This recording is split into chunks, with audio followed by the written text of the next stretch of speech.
This is the Can Crushers Wrestling Podcast. The following contest is scheduled for one fall. Let's go nuts! It's Jimmy Nuts! Right out of the door! With your hosts, Mark Martinez. Because I'm the Mark and I'm awesome! The Guru. Today I'm going to break it down for all you simpleton sweat hogs listening out there in Can Crusher Nation. I don't mean to come out here week after week and toot my own horn, but toot. And the English Professor. It is I, the English professor from the County of Kings, speaking the English of the Queen.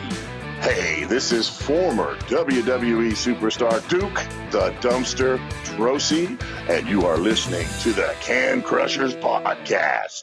And welcome to Can Crusher Spotlight. I am your host, Mark Martinez, sitting with me in studio this week, and I don't know how you were not jittered about this, is the glorious guru, Chad Piranha. Chad, what are we going to do? Oh my God. This week we had an earlier one. Well, Interview essentially that- on the podcast, it's a couple weeks ago. That has not been disclosed yet, and this one is even bigger. This one has the potential to be off the charts. Yeah. Honestly. Yeah, Chad, this one, they can see by the thumbnail who it is, but holy moly, this guy is part of our favorite tag team of all time. Chad, John could still be naming tag teams if you guys listen to the weekly show, but nobody takes the cake than the Rock and Roll Express for us, and we have Ricky Morton coming on the show.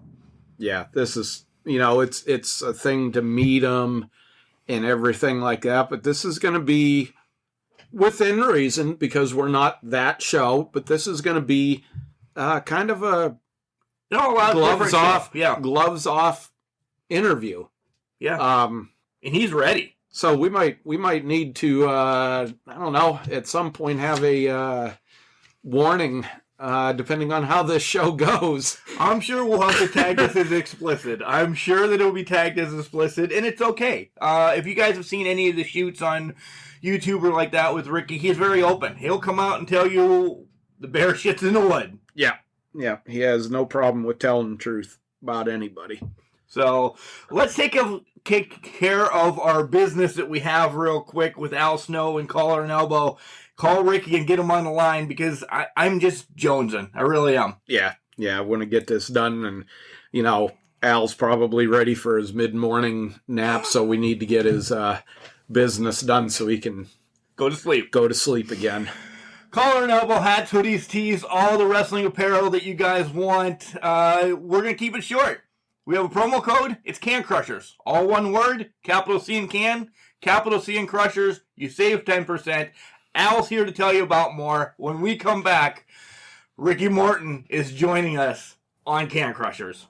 Wrestling. A love and a passion we all share. I've started a wrestling brand. The wrestling brand. A brand founded on the aspects of wrestling. Two entities working together to create a product that connect emotionally for people everywhere. Collar and Elbow is the brand. Passion and love for wrestling is the drive. I am Al Snow, and this is Collar and Elbow, the wrestling brand.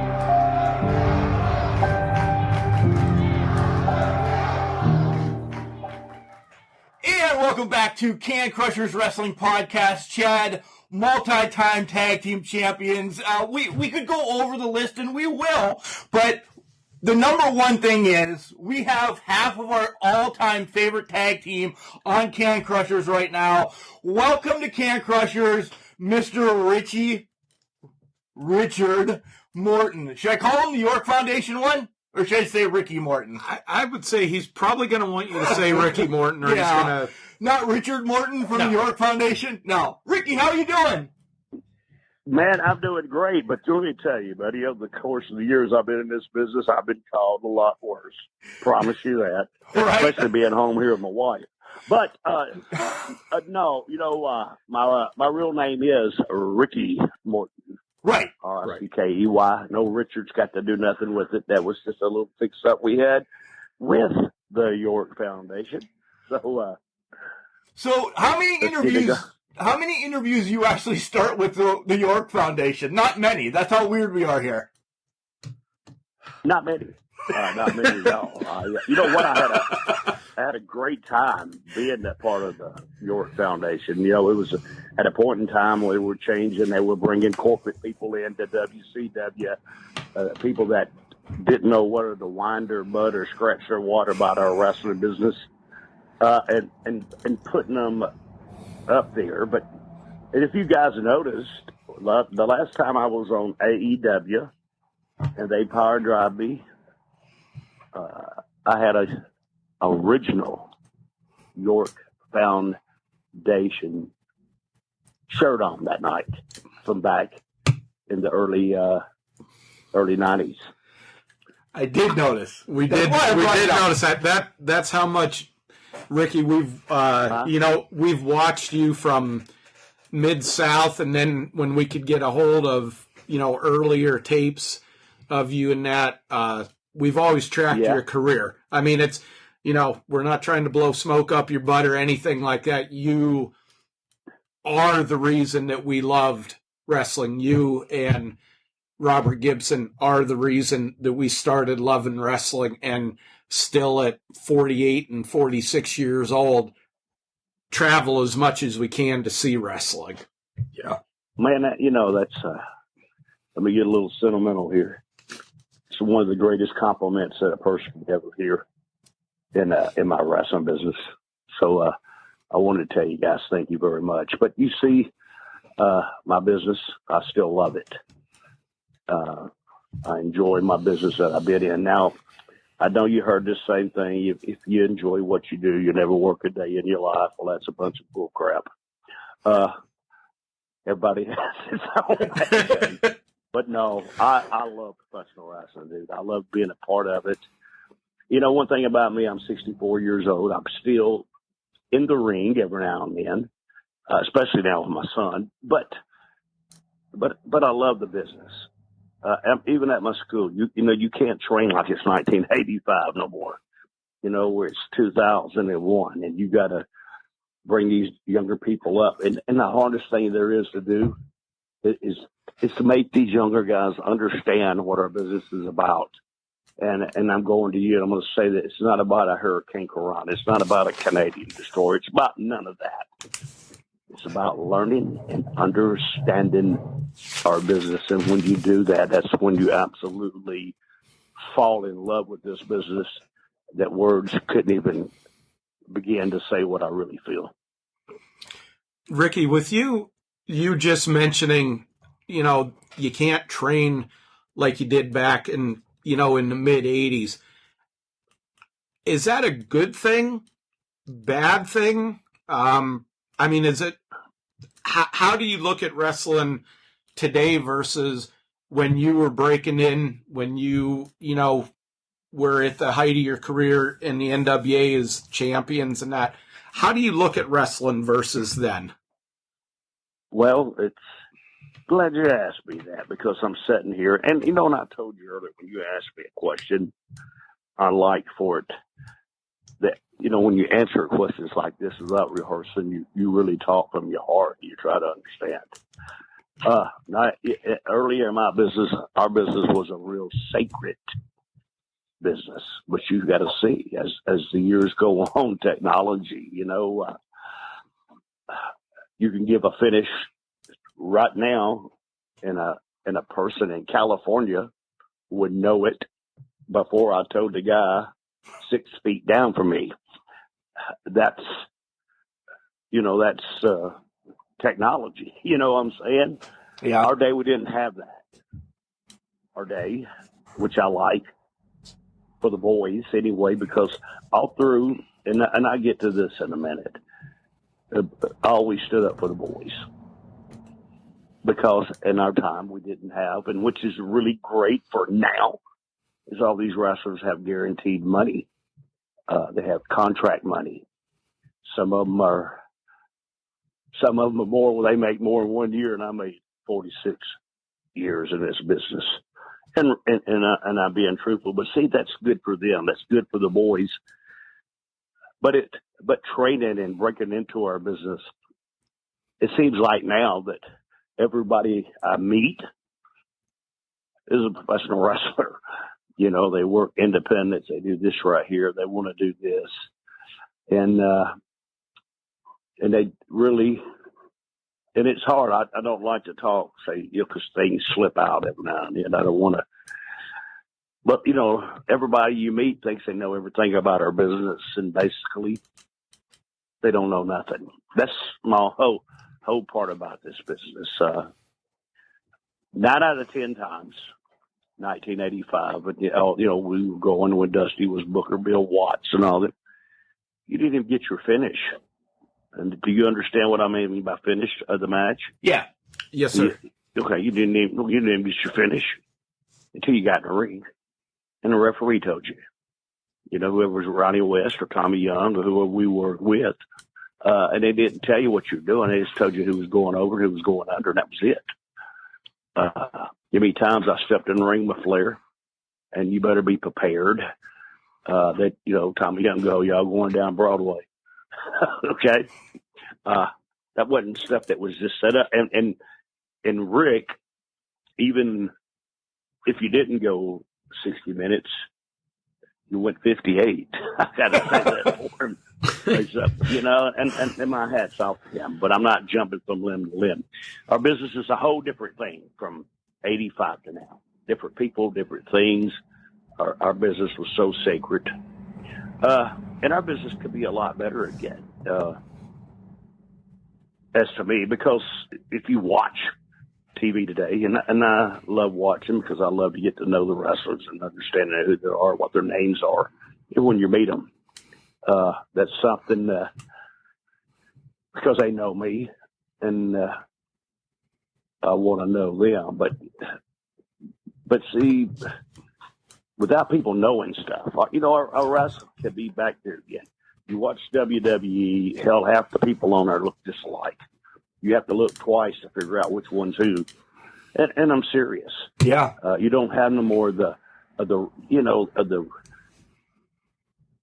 good wrestlers that, especially your heels, that know how to get heat. I told a guy the night I was wrestling, and I watched him wrestle before.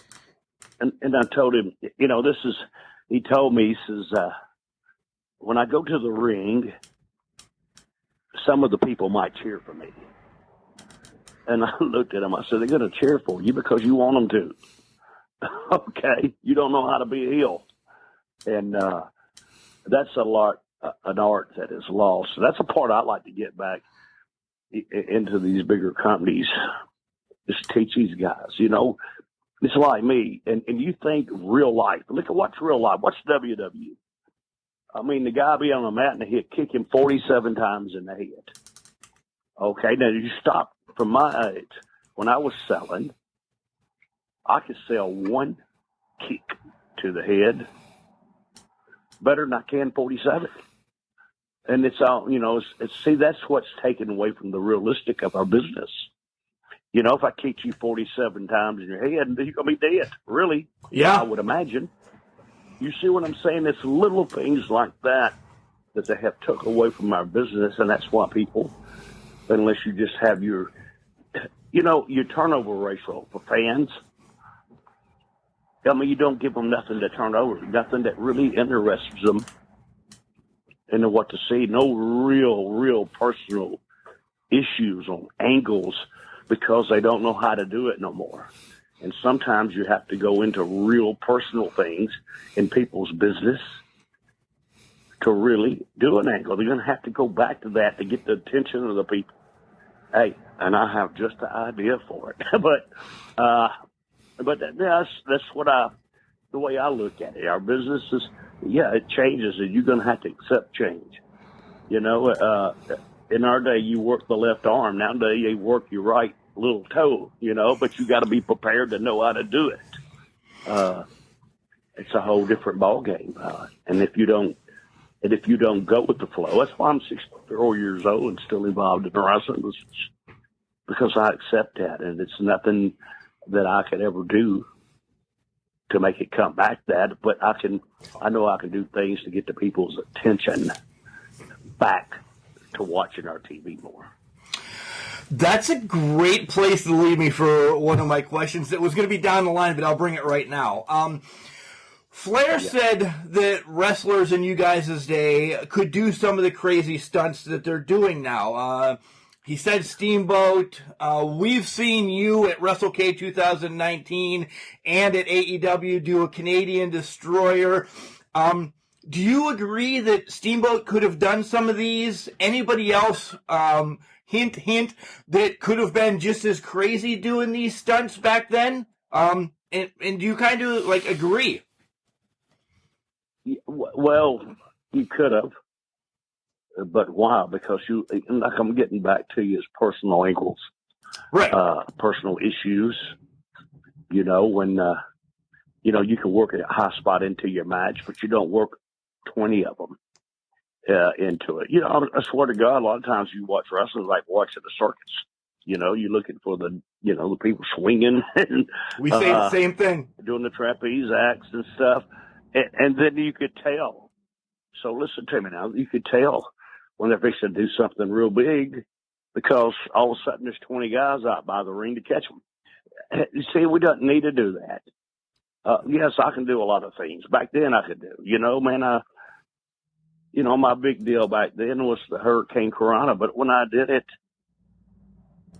when it was the right time. It wasn't called that then. It was called a front head scissors.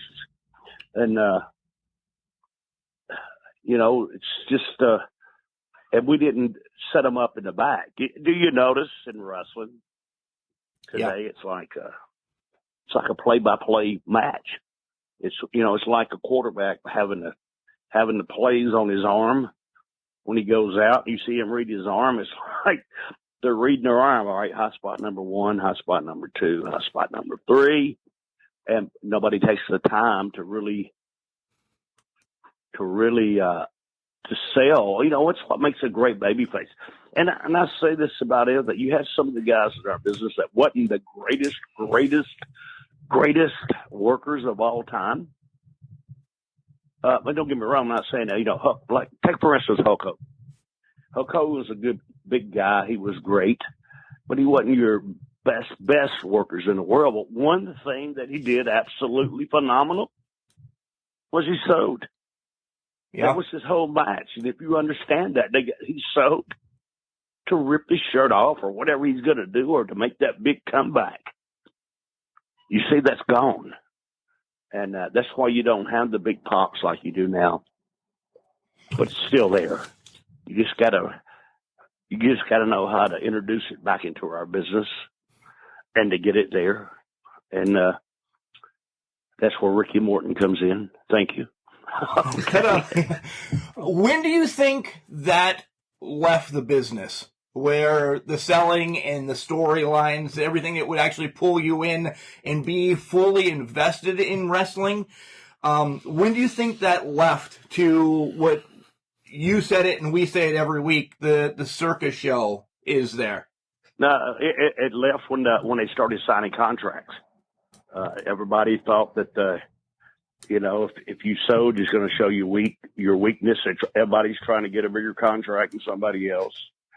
A lot of guys you got now came from Japan, which Japan's a whole different wrestling style over there. And a lot of the guys, if you sell, you show a sign of weakness. But that's how I got over in Japan, and I did by selling. I think the contracts, and see, what I was telling you earlier, I always stood up for the boys. You see, because in our days, we didn't get paid by contracts. You got paid by how many asses were in the seats. And I always remember this, the promoter got the first count. So we depended on each other. to me, when I went to wrestle, when I was doing a show that night, well, see, I'm already there. The people are already in that door. Now, what can I do to make these people come back and see me next week? And then, guys, I'm going to tell you the difference we sold out arenas every week. And it's not there patting myself on the back. It took everybody to do that. We had a bunch of great matches on the show, and we gave people to do, but every one of them told a story to come back next week. It's like me. I've been 9-time world tag team champions. I was NWA world heavyweight champion, but nobody knew about it. It's a whole different thing. I was the world junior heavyweight champion, NWA. But you see, I really didn't want to be none of those, because in my day, the people paid to see me win. They didn't pay to see me lose. Okay? Yep. And I wrestle a heel, and for a week he would screw me. And then we'd come back with a match next week where he can't screw me that way, but he'll screw me another way. Do you understand what I'm saying? Yeah. And that gave the excitement of our business for you to come back to. And then when a heel had his heat, he knew how to keep it. Nowadays, and don't get me wrong, I mean, sometimes you have to kayfabe. You can't. I couldn't wrestle the Midnight Express and be sitting in the bar next to him after a while, or in a restaurant eating together. Don't get me wrong. I know that's probably all that part is gone, but still, you got to go with our business and to make the people. Like every match I was telling you earlier, that is, every move. See, and I told you this earlier, like in your interviews, you watch the interviews on TV, none of them are really even good because they don't have one person talking from their heart. They're talking, somebody else is doing your interview. You're not doing it. Somebody else is doing your match. You're not doing it. They're putting it all together in the back. And the guys got to learn, these big corporate companies are going to have to learn how to turn some of these guys loose to give them their things. Because there's a lot of moves I used to do. But I work them into a match, or I sewed the whole match. Nowadays, you can shoot a guy of a rocket, out of a cannon, all the way from one end of the building to the middle of the ring. And then they cover him. He's going to kick out on 1.5. Yep. You see what I'm saying? Yeah. There's nothing that's telling a story or reality. It's not, it's not real. And you can see through it like everything in the world. Even though I know we're in entertainment business. Even though I know that. But if you keep it real on TV and you keep it real around, people will start watching it more. The one thing, Ricky, I always thought, and again, I'm just a lifelong fan. I think since I was 4 years old, I started watching wrestling with my mom and dad. Where are you from, bud? A little town in Pennsylvania, Ridgeway, Pennsylvania. You wrestled in St. Mary's, Pennsylvania in 1987, I believe. I wrestled all over Pennsylvania, and I still do. When they open back up, I'll be back. I'm in Altoona. I'm in a lot of places up through there. We're about an hour and a half from Altoona. I do seminars, but go ahead. I was going to say something that I always thought has led to I want to say the lack of storytelling and being able to, have a good match flowing together is the destruction of the territories. Being that, okay, you'd travel from place to place. You'd have your Bill Watts or your Fritz von Erich or, your Sheik if you were up in the Minnesota area. Yeah, I got you. Okay. You would have all those territories, and to be successful, you had to be able to adapt to what the fans and what they wanted to see. Now it's just kind of, WWE, it's just cookie cutter. Well, if it don't work today, they do it. If it don't work tonight, they throw it away.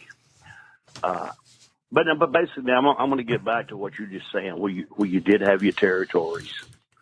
See, this is one thing that I didn't like. See, in our business, has been at the right place at the right time. Robert and I were lucky to do that a bunch of times. Louisiana, Memphis, and North Carolina for Jimmy Crockett.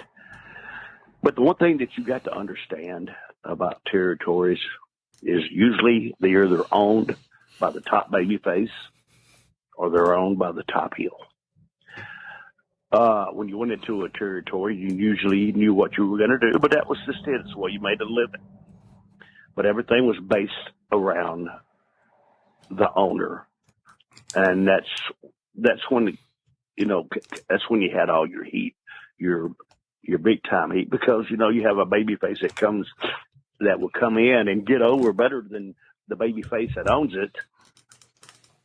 But all he would do is build you for another top heel to beat you for him to wrestle him. Do you understand what I'm saying? Yep. Yes.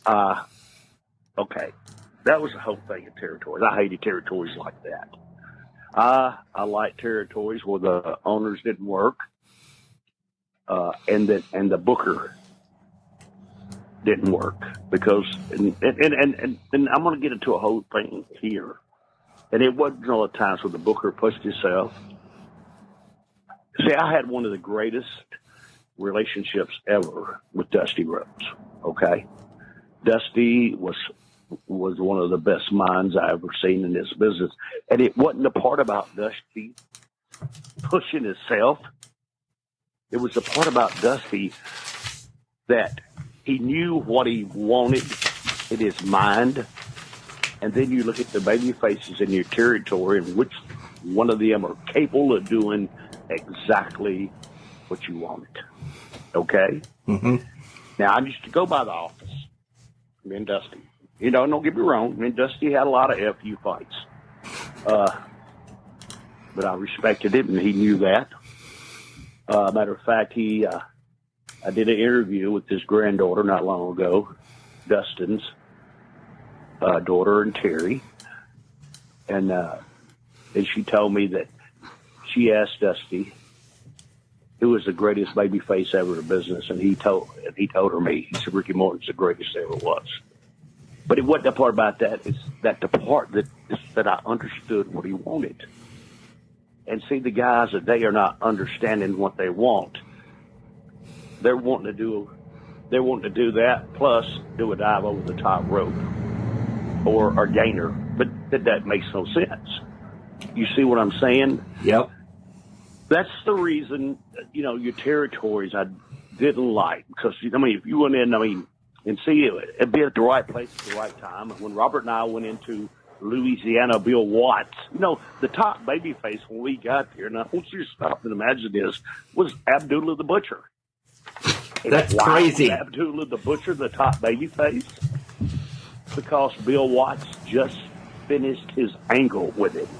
All the guys were big like that. Great big guys. When I walked in there, I felt like little beaver when I walked in that bad boy, in that territory, because everybody was so big.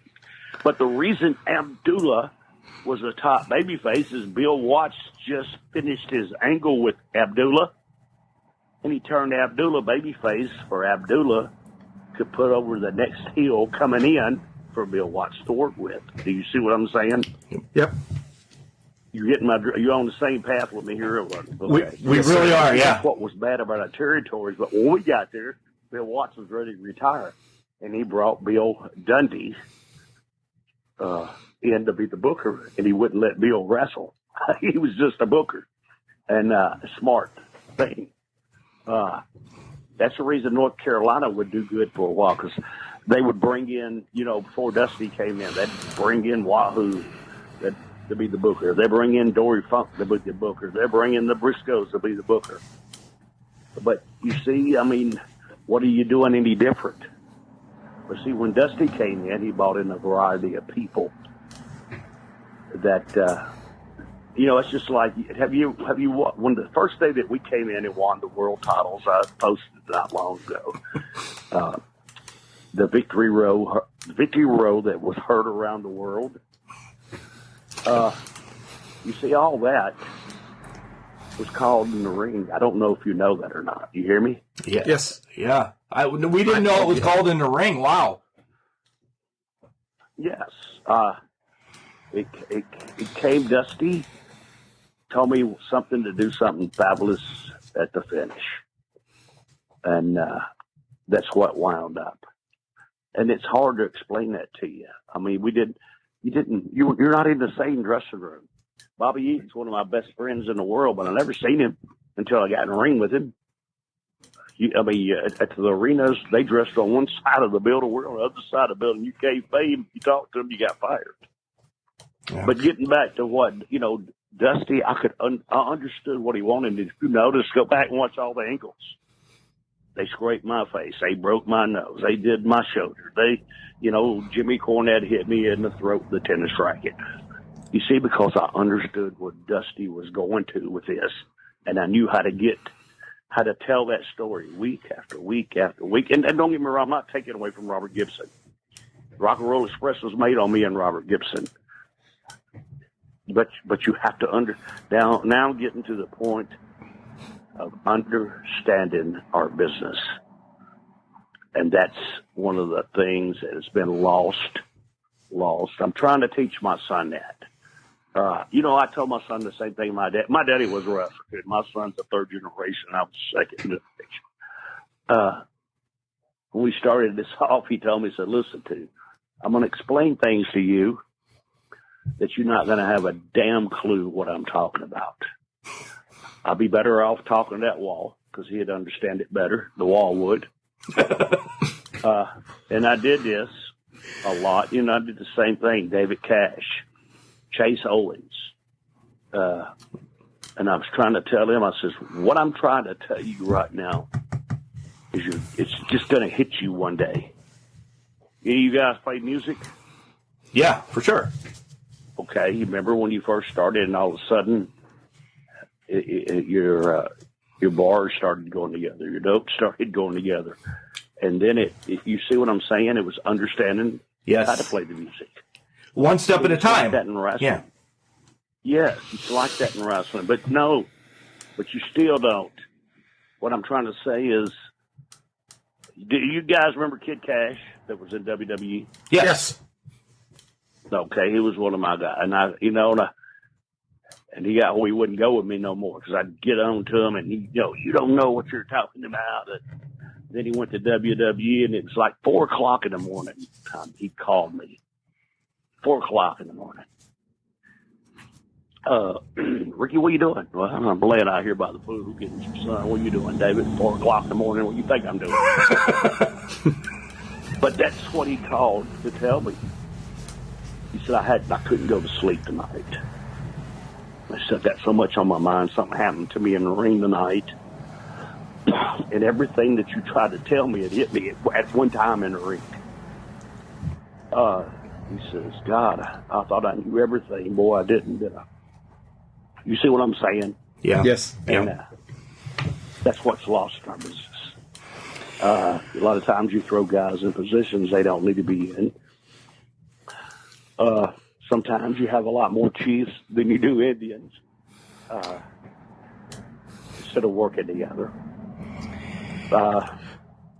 Big major company, what's wrong with it? Too many people walk on crackers. You know what I'm saying? You don't need that. Our business is, I can't go by.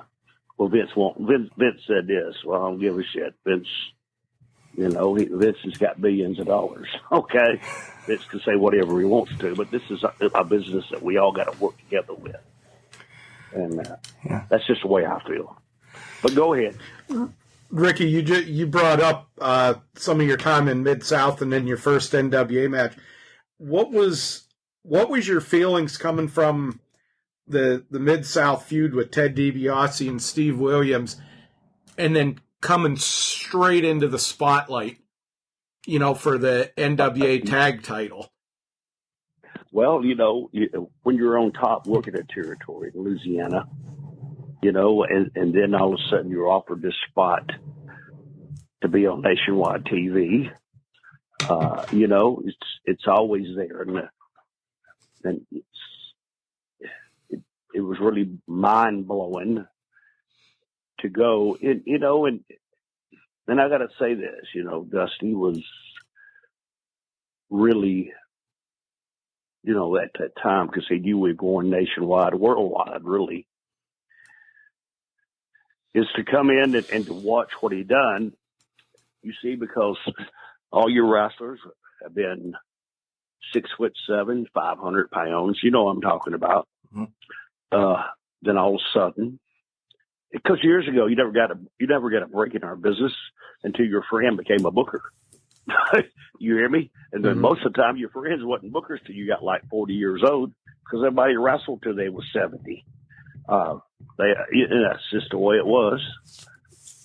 But to come in, and the same thing, I come into Charlotte because we still work in Louisiana. We had to give a 2-week notice, and which was great because at that time, you know, you had bicycle tapes. Do you understand what I mean by bicycle tapes? That one we don't know.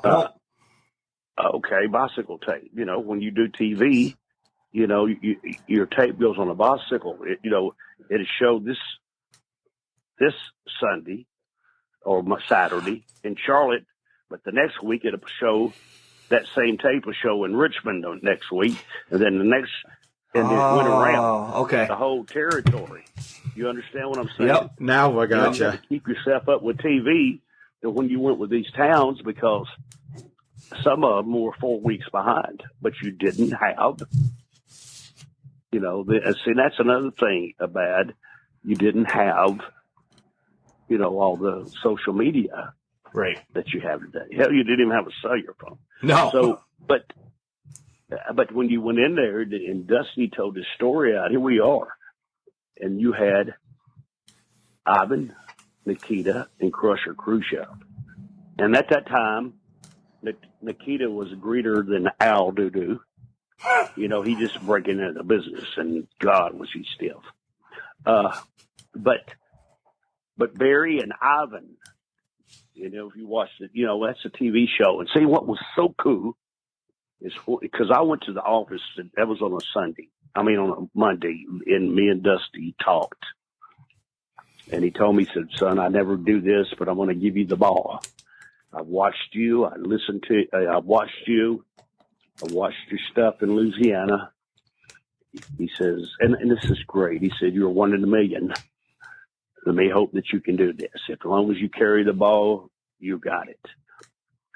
So, you know, I sat there and thought, now here we go now. At that time in 85, you know, always the United States had trouble with Russia. Here's Ivan Nikita on TV and Barry Dorso. They got more heat than the eye of a stove. I mean, brother, they was on there talking, putting down America, all this bull crap. And here all of a sudden these two young rock and roll stars show up. But they showed videos about 3 weeks of us before we come in. And stop to think about this. And don't get me wrong, everybody did your thing, but when you go to get there, when you first come in there and you go into these arenas, hello? Yes. Did you cut me off? No, we're here. Somebody knocked at his door. Okay, I'm just kidding with you. But to get back to what I was saying, he told a story so much, and he made me understand what he wanted. Now, before that, Ivan and Barry and Nikita beat everybody in the territory. Do you understand what I'm saying? Yep. Everybody that was tag teams, even Dusty and Magnum, they beat them, getting them ready for us because they showed videos of us. And then we come into Shelby, North Carolina to win the belts. And I promise you that place was jammed to the rafters, but there was more people outside than there was inside. And that's when Crockett started going to the bigger buildings. And then we started, selling them out. I mean, it was the damnedest thing you ever seen. It was a great time to be in our business. I was going to wrestle Flair in Charlotte, where after Flair rubbed my face in the floor. But in 5 minutes, when tickets went on sale, the Charlotte Coliseum sold out. Now listen to me, fella. It held like 10 or 11,000 people, which is a lot of people for wrestling. But he went outside to the football stadium, a college football stadium right downtown Charlotte. Had 40,000 people there. 40,000 people come to see that match that night. Now, it wasn't a part that, Ricky Morton was so great or Ric Flair was so great. It was the stories that we told to get there to make it great and make the people believe and had their interest. And Flair, and if I didn't do an hour with Flair, we went 59 minutes. I'm trying to, I know I'm like a squirrel jumping from limb to limb, but I'm trying to make you understand how our business worked then. Okay. No, we're jumping with you limb to limb because we love it. We understand what you're saying. And I'm telling you, it was just a new era of our wrestling business. In Louisiana, that was where Elvis Presley, we broke every attendance record Elvis Presley ever had. Wow. In Louisiana, Mississippi. Because, and hey, I have a new T-shirt coming out, and I hope you guys, it's cool. It's called Hanging from the Rafters. Ooh. And where I got that from, people ask me, how was the show? I said, man, it was hanging from the rafters. And it was because then you wrestled in old buildings. You didn't have they had the big steel rails that went across the top of the buildings and stuff. They didn't have the fire codes. They didn't have none of that stuff. Because they'd put as many people in that building as they could.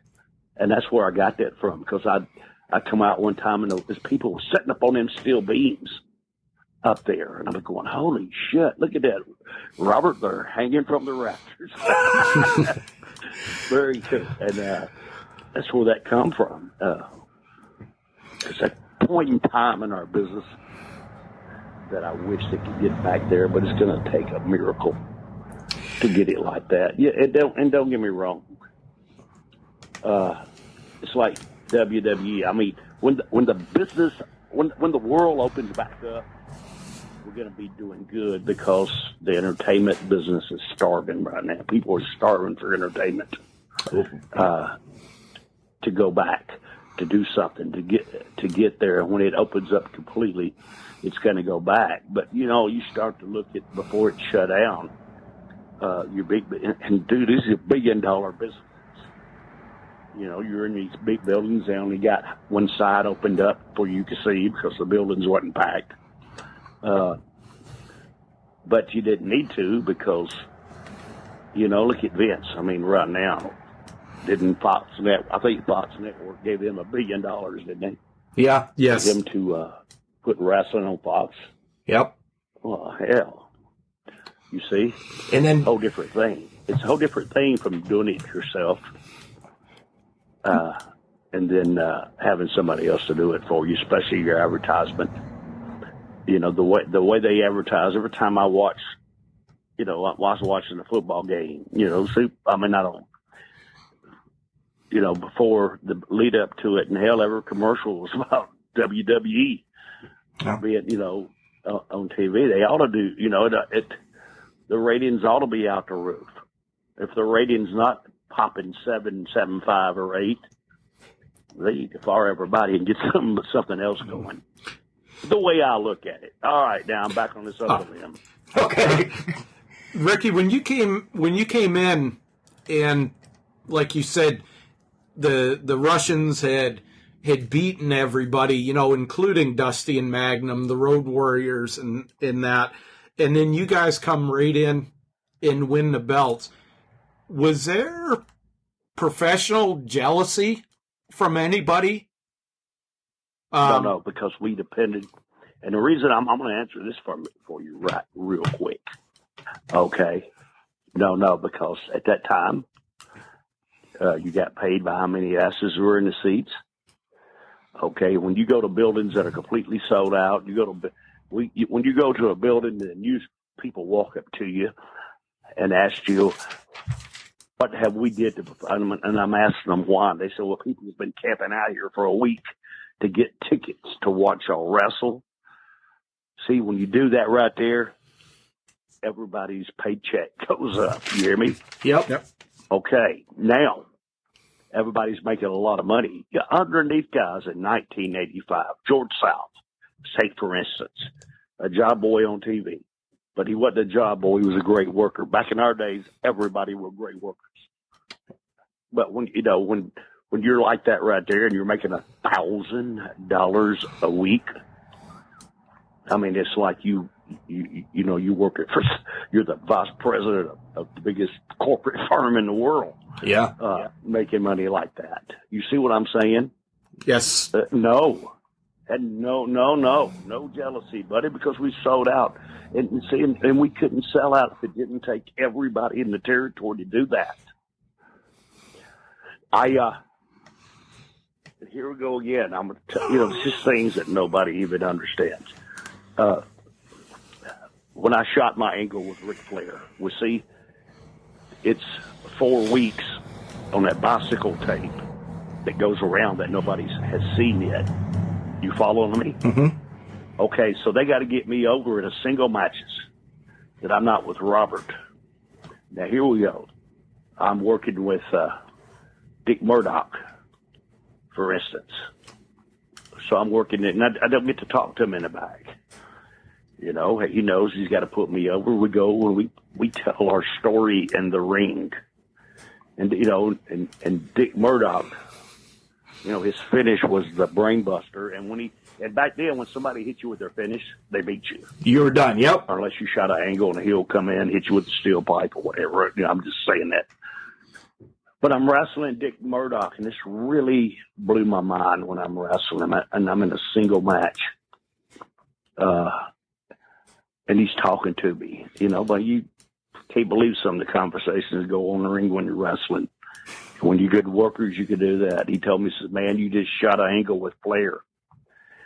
He go, God, you're going to make us all a lot of money, Ricky. He said, I'm going to hit you with the brain buster. And then he goes and kick out a 1.5. Wow. Do you understand what I'm saying? Yeah. Do you see what I'm saying? Same thing. And we went back. I did my thing in Charlotte where Abdullah put me over in Charlotte like that. But right before I did my thing with Flair at the Midnight Express, and Dennis, they got me, they're getting the heat on me, and Dennis told me the same thing. He said, Ricky, this Flair angle is going to sell out everywhere we go. He goes, listen, I want to hit you rocket launcher. That was their finish. I'm going to get about rocket launcher off the top, kick out on one. Do you see what I'm saying? Yep. Yeah. Okay. Yeah, for sure. Now, that's the part about being business, and it takes everybody to sell everybody out. The boys,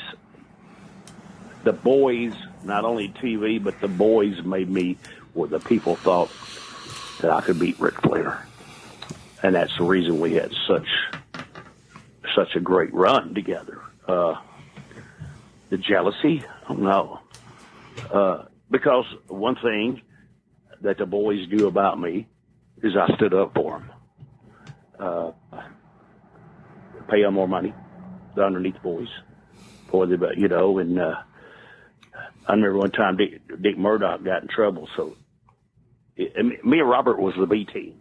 Now, saying the B team, that was over so much we could carry the whole territory, okay? Yep. Because the A team would be in Baltimore, A team would be in New Jersey, and we'd be in smaller towns that ran every week. And So he put Murdoch on there, and Dusty told him, he goes, are you ready to come back to the A team? He says, well, hell no. I make twice the money on the shows with the Rock and Roll Express. He said, hell no, I don't want to go back to y'all. You see what I'm saying? Yeah. Okay, that's the whole thing about our business. The concept that a lot of people don't even think about or not. Now, the jealousy come in when you see it in the companies like WCW, WWE, because they're pushing the guy that was making a hell of a lot more than you were. You see, and they thought they had the position because they were on contract, and they came for them. So, and now I don't think the contracts are nothing like they used to be. I think everything's now, it's like, if you stop to think about this, or you have WWE. WWE is just not WWE. WWE is 100 companies in WWE. Everybody's got a different contract with a different company. I'm serious. I mean, some of the things mind-blowing if you really sit down and look through some of these things. It's ungodly what's going on. And that's where your jealousy comes in. And all that. But I always stood up with the boys, and that's the reason I had no problem with nobody. Now, you saying you guys depended on each other. It was, how many asses you put in the seats, how much you got paid. Now, there's somebody that I wanted to bring up that I think this person, I don't like this person, but there's been the ongoing for years, the feud with you and Kevin Nash, and him thinking in my opinion, he's done so much better because he made so much more money. I mean, is that the gist of it? What is his problem? Is there? Well, but breaking into our business, you see, he was at the right place at the right time. I never had a contract in our business. You hear me? Never. Wow. I made a lot of promoters richer than shit. And now, here's NWA. They sell out the WCW, and then they won't. And I'm serious. This is the craziest thing in the world. I mean, you have a corporate business. They want corporate people to run it. And that's the reason they brought Jim Herd in. The most stupidest thing you ever thought in your life, but they didn't want nobody over the WCW that wasn't a big corporate guy. And what's the first thing he do? He brings in a tag team, the Ding Dongs from Belleville. What the fuck? I'm serious. What the fuck? What are you thinking? And it's like that. But see, we're there, and then here comes Eric Bischoff in. You see what I'm saying? Mm-hmm. Now, do you think Eric Bischoff was the greatest thing in the world? I'm going to tell you things that's going to really blow your mind here, son. Jason Hervey. Remember Jason Hervey, the movie star? Yeah, from the Wonder Years. Okay. Yeah, okay. Now, Jason Hervey rolled up a fake contract. Well, they was going to give Eric Bischoff his own TV show, that he was over that much. It wasn't even real.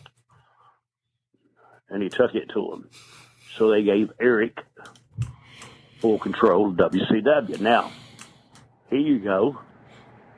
I never forget, I'm in the dressing room, and he has a big meeting that he just went to court and won, that Kevin Nash and Scott Hall. And don't get me wrong, I'm glad for these guys. I love Scott Hall. But it wasn't the heat about between me and Kevin. The thing was that they got them in there and they got control where they could sign their own contracts. Now, listen to me, guys. These son of a, I mean, I went up there and I'm trying to get a contract for $100,000 a year. Do you hear what I'm saying? Yep. And they tell me, well, no, we're not giving out contracts now. Then they signed Bret Hart to $11 million contract the next week. Do you hear what I'm saying? Yep, I do. Okay. But see, and Kevin and them, Dude, my biggest year in the business is $125,000. Do you think, and it's my own fault, really, because I wasn't educated enough to know how bad it was really, really screwing us, okay? Mm-hmm. Still made a lot of money at that time, $2,500 a week or $2,000. That was a lot of money. You hear me? Yeah. But it was different. We paid for everything.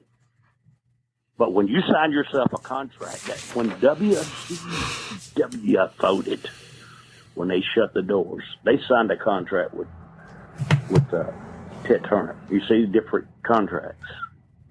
Okay. Now I want you to listen to this. Eric Bischoff. That's why you didn't see these people no more for a long time. Eric Bischoff, Scott Hall, Kevin Nash,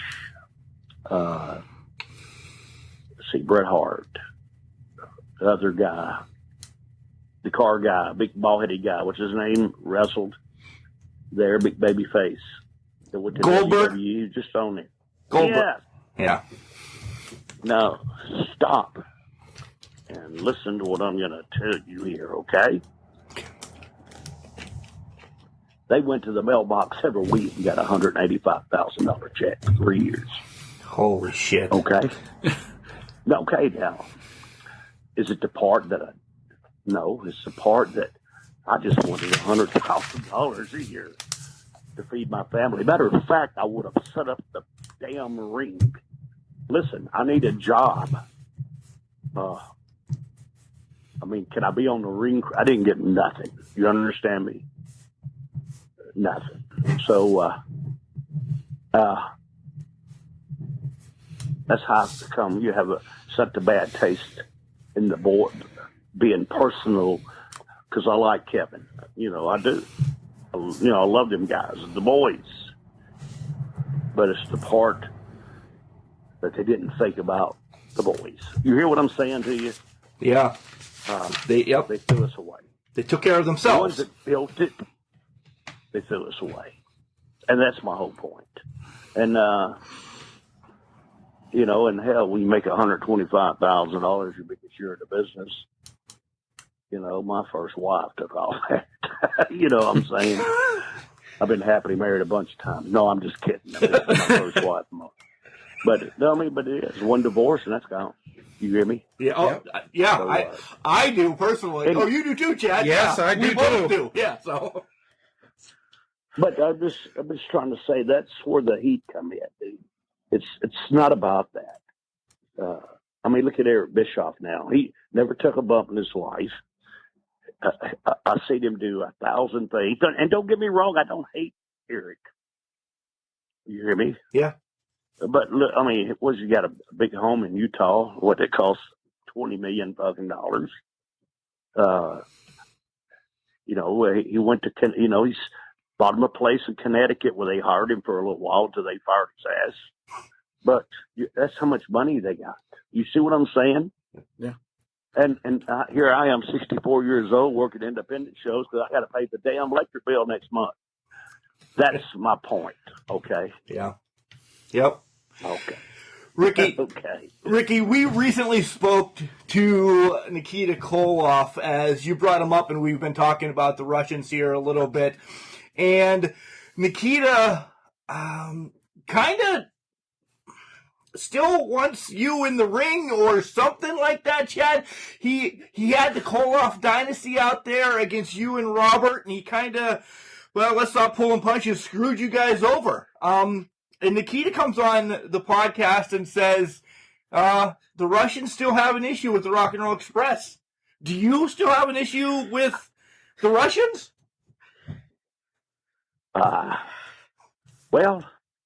Let's start this whole thing over. I love the guys in our business that try to, walk in other people's footsteps.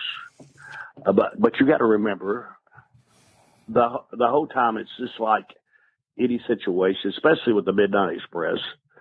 We're getting there you too. had Big Bubba. Yeah. You're not just wrestling two people; you're wrestling 4 or 5. Nikita, in a business wise,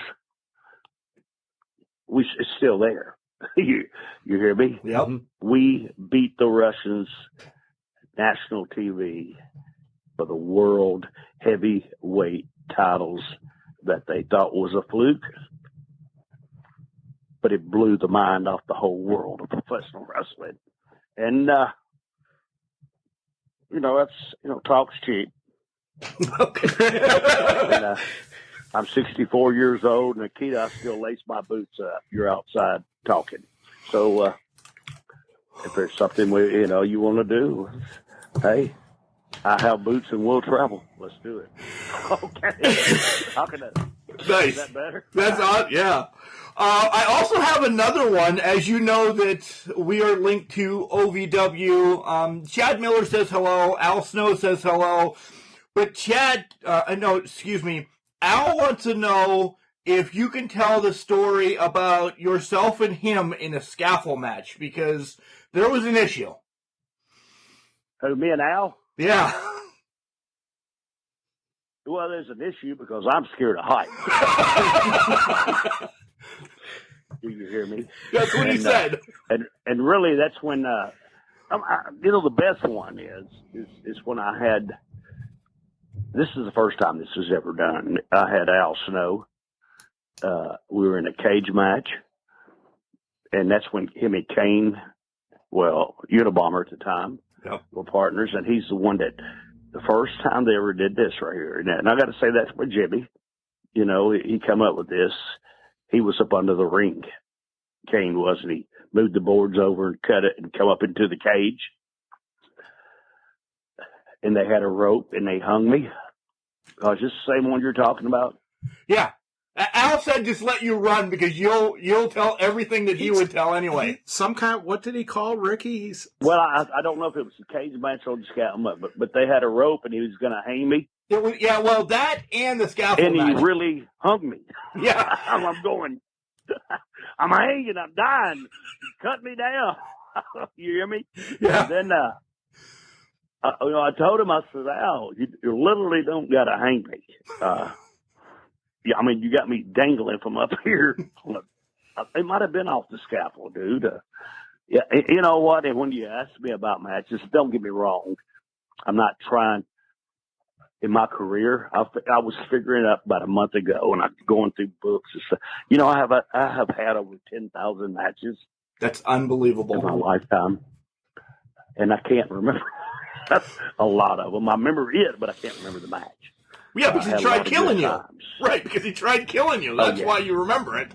No, literally. And I've told him, and Kane was that come out there, and I said, and he finally picked me. I got where I could put my feet on his shoulders. And I told him, I said, you assassinated me. He goes, damn, I walked the plank, buddy. I'm not bullshitting you. I have a lot of great, I have some memories that stick out.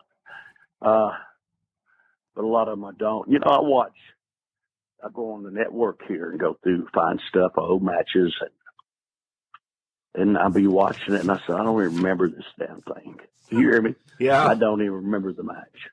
I don't. A lot of them. That's even in Louisiana. I was watching one other day that I forgot all about. We ran Jimmy Cornette's face at the cake. I forgot all about that stuff. But it was really cool stuff. It was personal issues. The Express against the Express. Great stuff. Let's talk about the Midnight Express a little bit.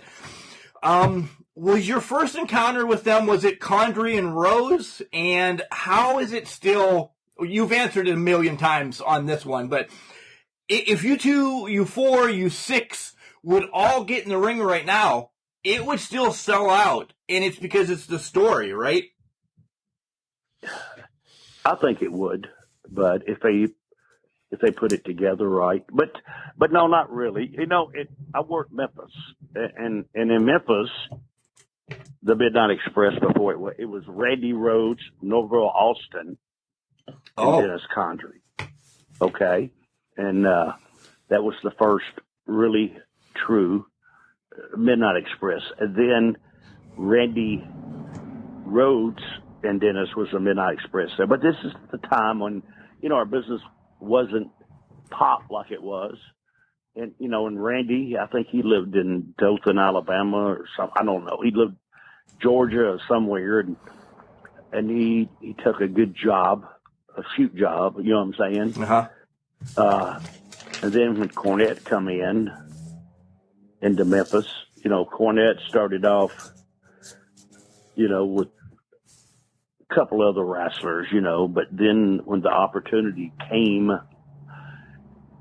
to, they put Dennis and Bobby together there in Memphis with Cornette with them. And then when the opportunity had come, where Bill Dundee was the booker of Louisiana, they put them back there. But you know what? We had a few. I've wrestled before Bobby had some health issues. I'd still wrestle Bobby at independent shows around, and being in the small independent shows, we draw 600, 700, 800 people. That's good. We actually saw you at one of those ones in 2015 in Spartansburg, South Carolina, which is going to actually switch my shift here a second, Chad. Somebody yelled, "I love you, Ricky," and this was 2015, and it wasn't me; it was John, our other coach. No, I'm kidding. It was a great-looking female, younger than both of us. If they're still yelling you that at 2015. You guys were the Beatles, in 85. Do we have any stories that won't get you in trouble with your wife or anything about how buddy, crazy fans, crazy promoters? My wife is as crazy as I am, too. Oh, good. So, but, dude, no. You things that you could not even imagine. Especially after the shows were over. We had to have police to get us out of town because the girls would jockey for positions behind us to follow us. How the hell they'd have a 10-car pileup or 30 car, stuff like that. Greensboro, North Carolina, our first time that we were ever there. Now they have a big fence around it. We pulled up in Robert's Trans Am. He just bought a new Trans Am. We pulled up in it, and I'm saying at least 500 girls hit the car. Oh my God! They were packing each other. Their faces were smashed against the windows. It took an hour and a half to get me and Robert out of the car into the building. Robert's car looked like it'd been sandblasted.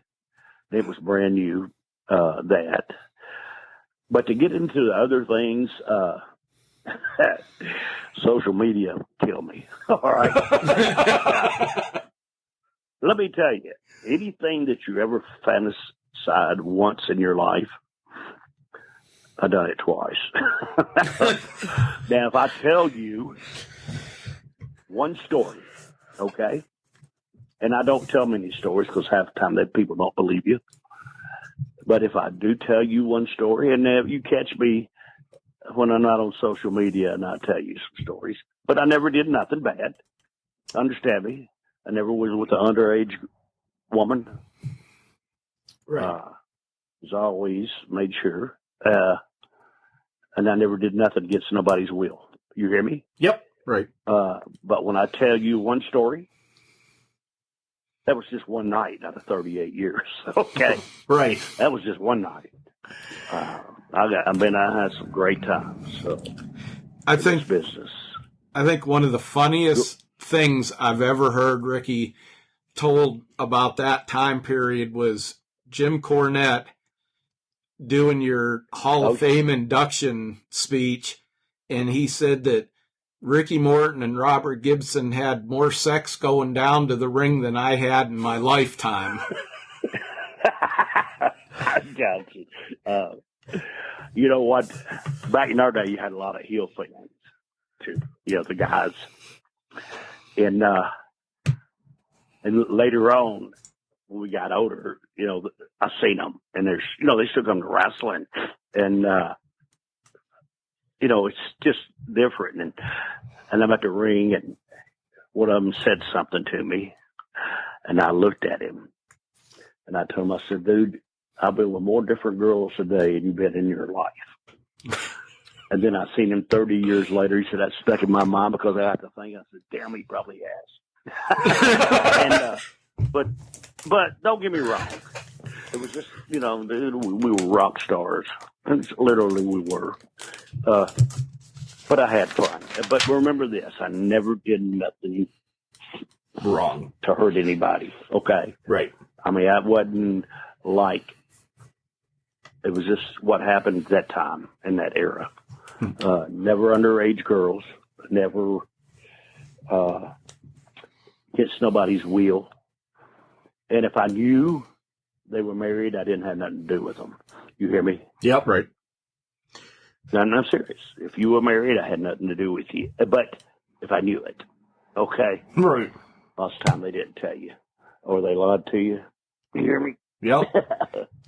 All right. Kind of switching gear a little bit back to guys that you wrestled with in events. The Magnum TA accident, I would probably be safe in assuming, kind of really affected everybody in the locker room and storylines. What do you remember? What can you tell? That's the whole thing. And I'm glad you said that because I'm going to answer this so that you finish. That's the reason I did the angle with Ric Flair. I was tag team with Ric, but they were grooming Magnum to wrestle Flair. They was grooming Magnum to be the world champion. Do you know that? Yeah. Yes. Yep. And yes, they were grooming him to be the world champion, and all of a sudden he has a car wreck. Well, everything that they were building on TV, it had to, it's gone. And being at the right place at the right time, I think Robert had something, a family emergency. He had to go home for a day. And I'm on a show, and I wrestled in a single match, and Flair was in the back watching. And then you see, and that's, he was in the back watching, and he told us, he said, man, how about if I do an angle with him? He's here. Bunch of the girls will love him. You see what I'm saying? Yep. Right. It was an angle. There was an angle that took the place of that without dropping everything on TV. It went right into it, and it didn't miss a lick. And that's what I was talking about, being at the right place at the right time. These younger guys here on the independent circuit, you got to go out and get this job. It don't come to you, but you have to be at the right place at the right time.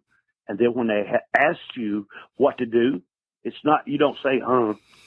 Do you get what I'm saying? Yep. All right, we want you to do this, huh? Well, huh, don't get it. All right, we want you to do this. Yes, sir. And it's being prepared and knowing what to do. And what they ask you to do, you do it without any question. That was it. Okay? That was the situation with me and Flair. Yeah, but it was great. I know it was Magnum, but I was a baby face that was over like a son of a gun. And it fit right in there. Don't get me wrong. I don't know. Nobody knows what the future would hold if Magnum didn't have a car wreck. See, that's something that you can't go back and fix, and you really, you don't know. Yeah. It's like in my life, people ask me before, if you could go back and change something, what would you change in your life? But see, you can't change nothing. Because if you change 1 second and you're in there, I wouldn't have my children. I wouldn't have my grandchildren. Right. If you change 1 second. Do you see what I'm saying? I agree. Right? So that's you can't live on what if. You can't do that.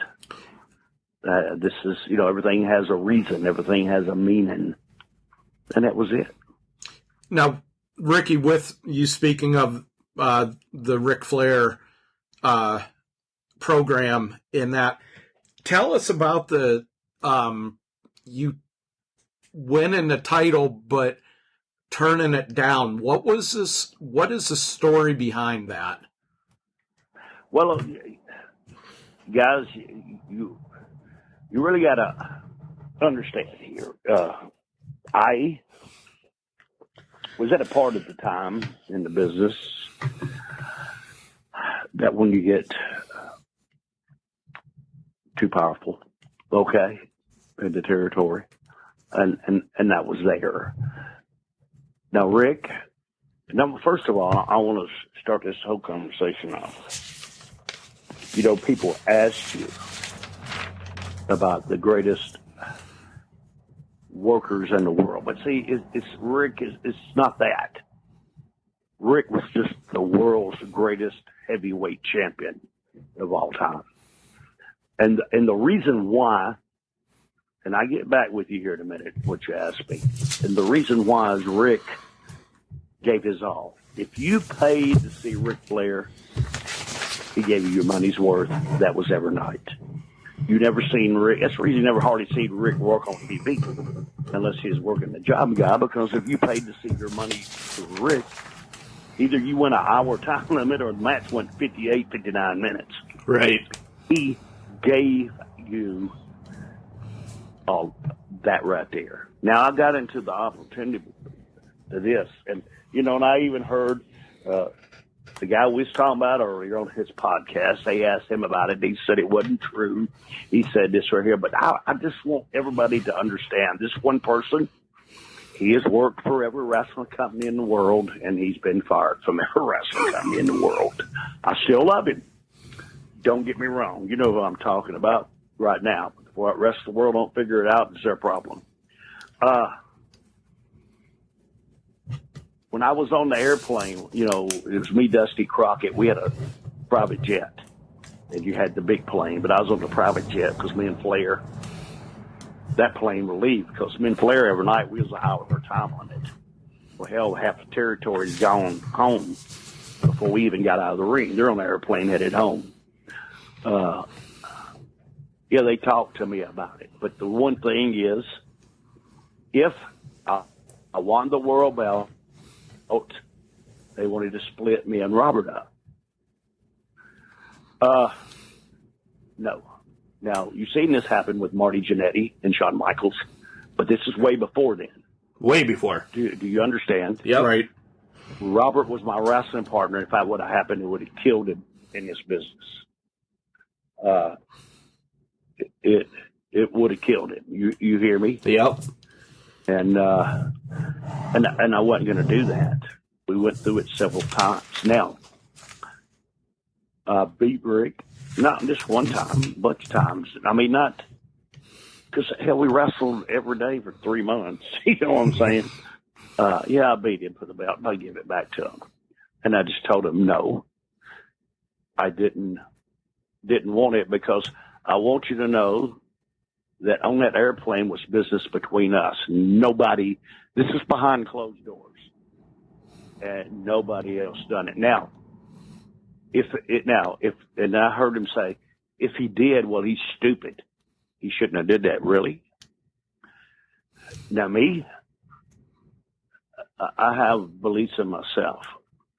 I have rights and wrongs, I do, but I was not ever, no matter what it did, I was not going to throw the Rock and Roll Express away. See, it's a lot of things like that that people don't know, people never understood. That's even with me joining the York Foundation and turning heel.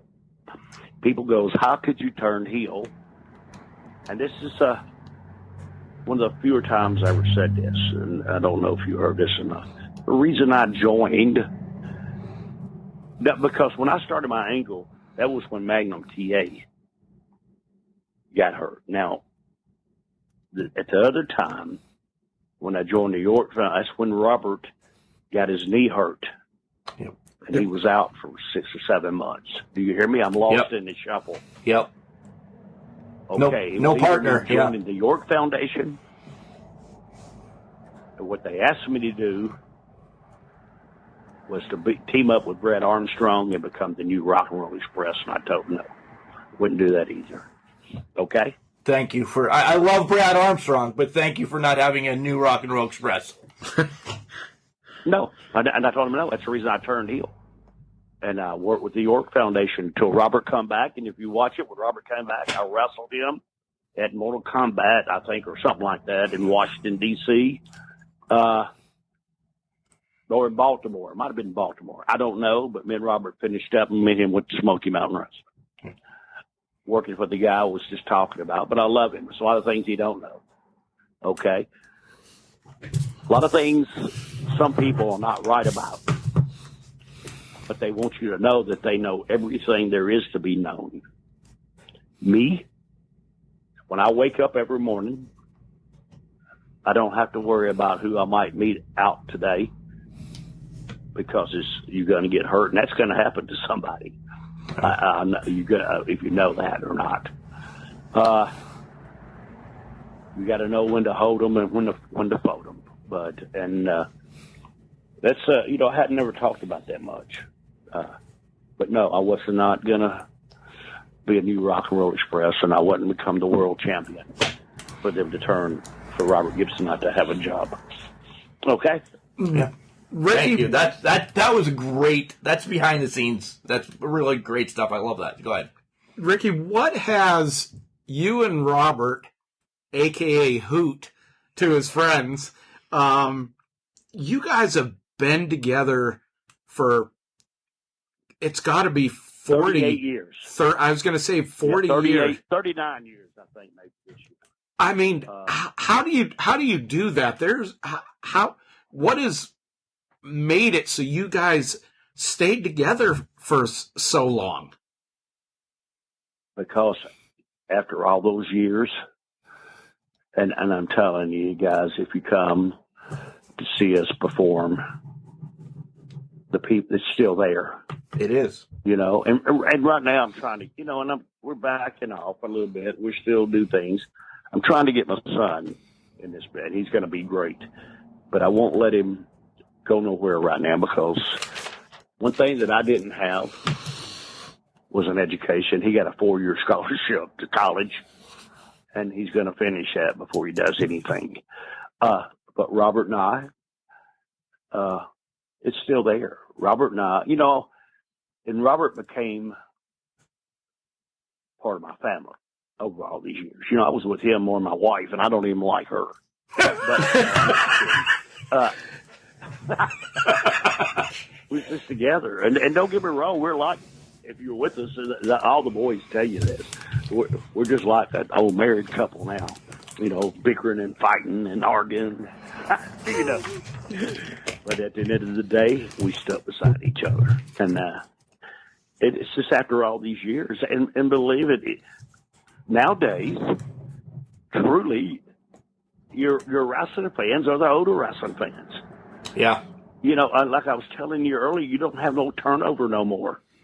And if they are, they're 7-8-year-old kids that are watching wrestling these days. And that's what's wrong with our business. Do you hear me? Yeah. That's the reason Robert and I do great.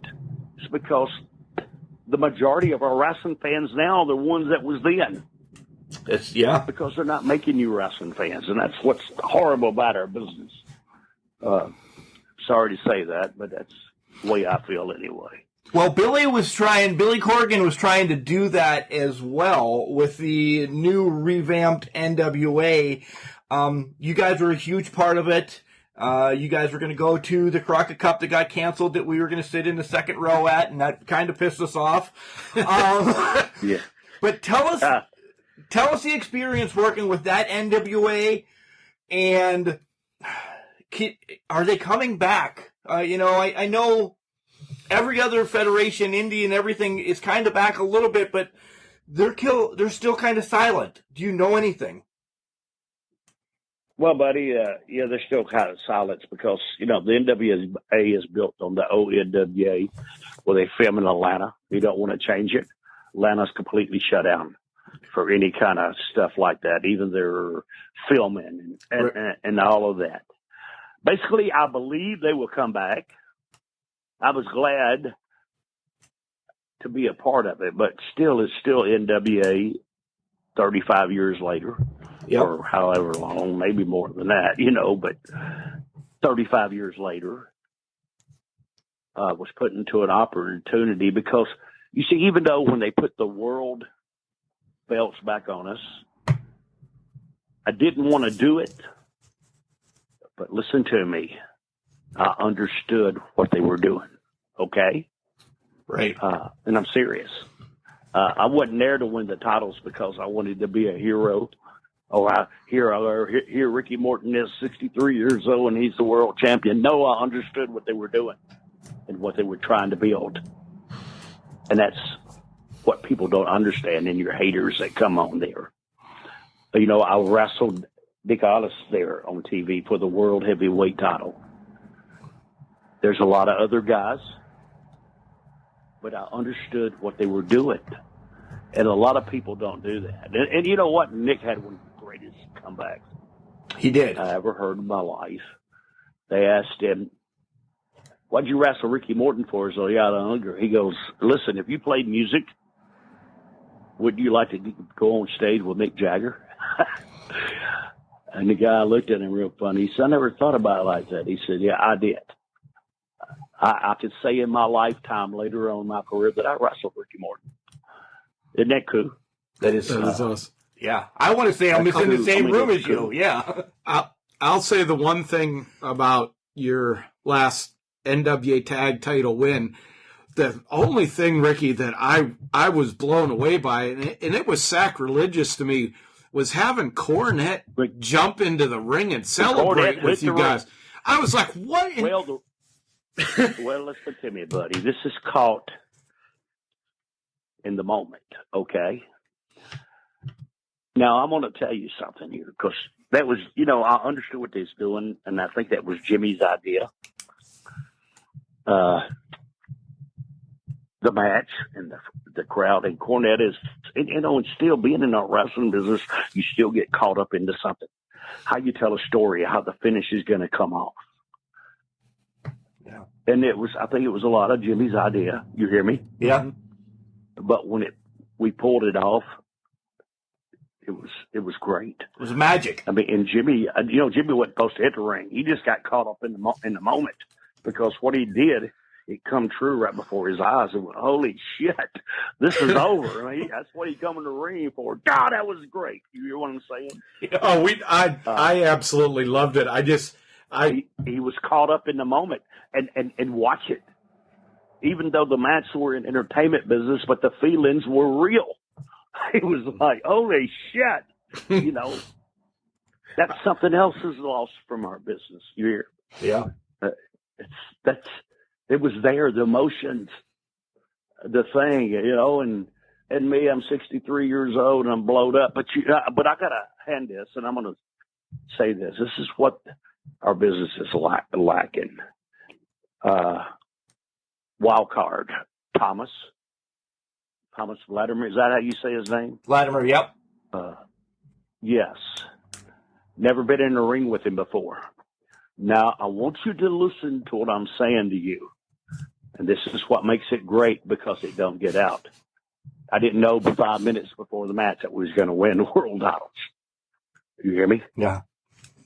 We come up with a finish that quick.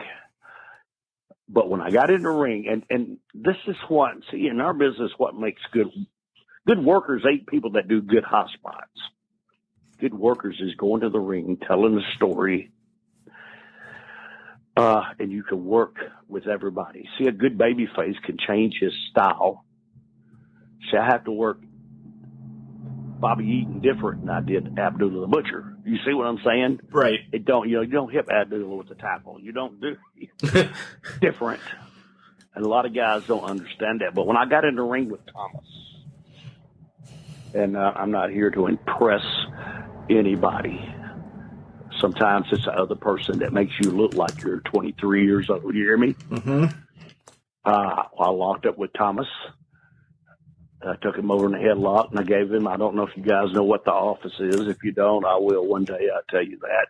It's a secret in our business. I did it and he stood me up on my seat, and he brought me up with him. He didn't make me look like I was 63 years old. You hear what I'm saying? Uh-huh. He didn't take me from one end of the ring to the other end of the ring. He shot me off in the middle of the ring. Little things like that right there that didn't make me look like I was 63 years old. And guys, this is what I'm trying to tell everybody out there that's listening to me. That's what makes great outstanding, phenomenal workers, people like him. Yeah. And if you're out there listening to me, guys, please come and see me at my School of Morton, or come, because I want to show you things that you never even thought about being in our business, that the guys that are training today are not capable of teaching you because they don't know. They don't know that. They were in a different era, too. This is the greatest business in the world when you have people to understand it. And I don't, Thomas is from Ireland, I guess. I believe so, yeah. He's a hell of a worker. He's a hell of a worker. And I'm not kidding you, dude. I mean, he and, and it takes a lot to impress me in a match.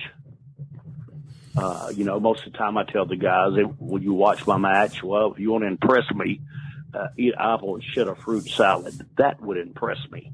Other than that, nothing else is going to. Because whatever you're doing, I've seen it all. And you was talking about high spots earlier. Here, I'm jumping to another limb. Guys, go back and watch Chavo and Hector Guerrero in early 80s and 85. Everything that you see the guys do on TV, they did it then. They were ungodly believable. I've seen, you've seen the dive off the top of the cage. Hell, Chavo Guerrero used to do a gainer off the top of the cage and land on. This is early 80s, 79. I mean, you could not, him and Hector and Armando Guerrero, that blow your mind back then. Yeah. And so go watch it. But to get away, I'm talking about that, us winning the titles. It's not all about me. You hear me? Yep. It's about the boys and his partner, Roy. Really good. I mean, Roy was the same way. Him and Tom. That's the reason they have a good little tag team. They have good chemistry together because both of them know. And I imagine Roy Thomas showed him a few things. That it's not about doing big moves or getting. It's about working, and that's a lost art. Thomas has that, so that's what made the whole match. Us on NWA tag team. I'll say this, Ricky, before Mark gets to his question. My mom, God rest her soul, was huge Rock and Roll Express fan from, day one. And I know, and it's kind of hard for me to talk about it, but I know even then, when you guys won the title, I know she was smiling. I know she was smiling up in heaven. Oh, buddy. Well, thank you, man. But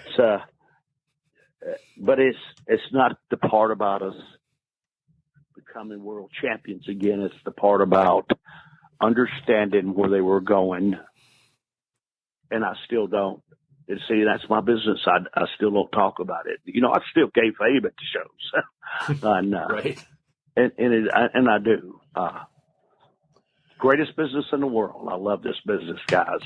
And I love it when you have somebody that when I get in the ring with, that I can trust. I met a guy a couple of weeks ago up in Philly doing, name was Ricky John Page.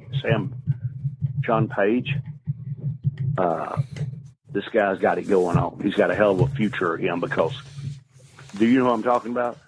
I don't. The name I've heard. ECW. Oh, okay. Their heavyweight champion. Yeah. Now we know. Yep. Yes.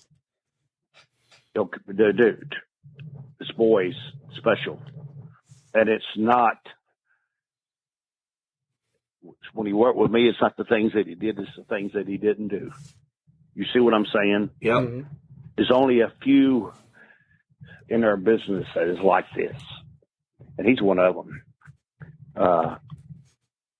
Believe me, the GCW ought to be proud to have him. And because if he ever got a chance, he'd have a contract with a big company. He's that good, and I know that. All right, guys. All right. So you've brought up your School of Morton a couple times now. That's where we want to give you your platform now. Tell everybody about it, what you're doing. Your son's there. We can watch some stuff. I want to give you the whole forum now for a little bit of the School of Morton because it's great. It really is. But I do have one question before you do that.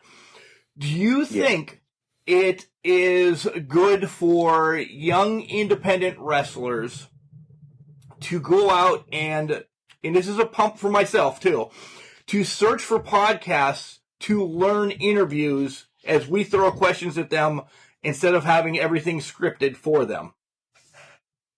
You damn right.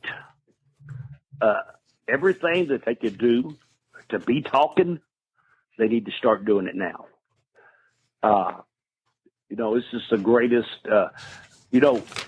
talking. I wasn't the greatest talker in the world, but see, my talking was from the heart. Yes, sometimes I got loud, ooh, baby, but it's a different time, a different place. Your greatest talking, talking is 90% of our business now. If you know, mostly your top guys that are working, you hardly see them wrestle. All they do is talk. Yep. Because you can do that. See, talking's what gets you to come through that door. Talking's what gets you to do that. Any opportunity to be able to talk, do that. Now, to get back to my School of Morton, I have a wrestling school. And it's, a lot of people might not agree with it. It's called School of Morton. Every Sunday at 5:05, I have a live YouTube show on the School of Morton. Sometimes it might not be what satisfies everybody in the world. But a lot of times I have guys on there that don't know, that don't have the experience a lot of people does, but it's their opportunity, it's their time. My school's not only about wrestling. I have kids there, which don't even like it. It's about teaching them how to make good decisions in life. Talking about how crucial your education is. And a lot of times we do this. Here in school, I check report cards. And if it's not good, I have people at my school. A lot of them have great educations. Sit down with them and work with them. It's a lot more than that. It's a lot more. It's learning how to deal with people, learning how to deal with our people, but it's telling a story. I have the Amish group on there that they have an egg that wrestles, that is undefeated. But you see, it's not about what am I doing? What are you doing this for? Because I want you to come to my school, the one that's saying bad, and let me see you have a match with an egg. Because you damn sure can't. They can't. Do you see what I'm saying? Yeah. Wholeheartedly. Have a match with the visible man. You hear me? And do better than a lot of these guys do. The ones, see, and this is where I'm going all the way back again. You don't understand our business. That's why you're like that. I do a lot of things there. I have a lot of good stuff. A lot of independent people that come to my school. And listen to me, everybody out there. A lot of people watch my TV. A lot of promoters watch my TV. A lot of big names in our business watch our TV. Right place and right time in our business. Who knows? And I take people that some of them look like anything else in a wrestler, but I make them that because I make their dreams come true. In our School of Morton's a special place. I don't care who you are, don't care what you do. When you walk through the door of the School of Morton, we're all the same. And that's the reason my school is successful. That's the reason that it's still there. That's the reason every week is 60 or 70 people in that door, because it's their special place to come. It's our special place to come because we all live the same dreams. That's what my school's about, Bud. I think giving back the way you are like that. It's not what makes it special, what makes it great, however you want to spin it, is you're not out to get money from somebody and, train them, throw them out there before they're ready. You're there to learn. And No, buddy. I don't do that. And let me tell you, since the pandemic's come on, our school, I mean, it goes in a hole all the time, because where my thing is, I'll run a show there every week, have crowds. It's not about that, dude. I just don't take you $20 Right. to come in, or $300. I just don't take that and run you out that door. No. That's not what my school's about. It's, if you ever have a chance to come, and Kane come there not long ago, because he's the mayor of Knoxville, and I'm about an hour outside of Knoxville. And he told me, he said, man, this is like the field of dreams. That's what we talking about. He said, it's out in the middle of nowhere. It's nothing here but a building. And I guess you build it, they come, because it's a special place. It's not downtown somewhere. It's not there. You have to travel to go see. I have to travel every week. You guys, 40 miles from here. And I'm talking about back in the country, bud. It's the greatest place in the world. Any more questions? I'm just saying, I was thinking, my biggest dream was, I'd like to just be in the ring one time with somebody as good as you. I was thinking, man, Al Snow would be a good one to do, but after he tried to hang you, Yeah, he's done. I think I'm gonna travel to Tennessee. I'm telling you. Hey, and again, too, I wanted to tell you that my son, Kerry Morton, guys, he's raised in a business. He's real good. Even though he's in college, he won't be at School of Morton tomorrow, because, buddy, he's booked more than I am. Okay. Friday nights, Saturday nights, and Sundays. He's really good. I'm thinking, when he gets his education done, that, he's had opportunities to be a couple of places, but I don't want to force him on nobody, because our business is, and guys, I keep sticking this to you, and that has been at the right place at the right time. Right place and right time occur. And that's for a lot of guys out here in our business, the ones that I talked about earlier. Yep. Your time will come. My son is great. I grew up in the wrestling business. The first time I went to wrestle for a big company at that time, it was Memphis. I had my first match, and Jerry Jarrett told me, you start on TV this coming Saturday. And it ain't because of that. It's because I knew what I was doing. You hear what I'm saying? Yep. Right. And you got to be ready for that. Ricky, this has been amazing. Thank you for spending some time with us today on Can Crushers. We had a blast going down memory lane, getting inside your head, and knowing more about the School of Morton, because, guys, if you don't know that it's on YouTube, you're living under a rock. You should start watching it on Sunday nights. Yeah, and if you're on the independent circuit, come and see me, buddy, because I'll give you the opportunity to be on TV. I give you the opportunity for a hell of a lot more people to see you perform, and it will help you out in the long run. Guys, I want to tell you, it's an absolute pleasure being on your show today. This is who I am, and this is what I do. You don't get no phony here, buddy. Love my business, love the fans. Can't wait till this pandemic's over, or the whole world can open back up and we get back to what we're doing. We miss it so bad, and I'm at the age right now that every day counts. God bless you all. Have a great day. Chad, that's a dream come true. I checked that off my bucket list. An hour and 45 minutes spent bullshitting on wrestling today and yesteryear with Ricky Morton of the Rock and Roll Express. There's no better than to sit down with somebody absolutely of his amazing caliber. Yeah. And we got invited to the School of Morton. I took it as an invite, so we're going to Tennessee. Well, it is. I was sitting there and thinking, and he mentioned it like 3 times. You know, like I told him, I'd just like to get in the ring once.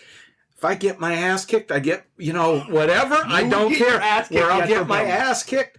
But I'd be in and, like I said in closing, I got to say it again, I thought I'd want to do this with Al Snow, but then hearing what Al Snow freaking did to Ricky Morton, I think might travel to Ricky Morton's school. We can hit both of them, nonetheless.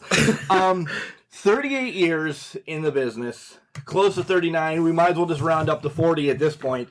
And we touched on 6 months. If you're looking at the time frame of like what we talked about too, 6 months. This guy's got so many stories, but he did say it right. He's wrestled over 10,000 matches.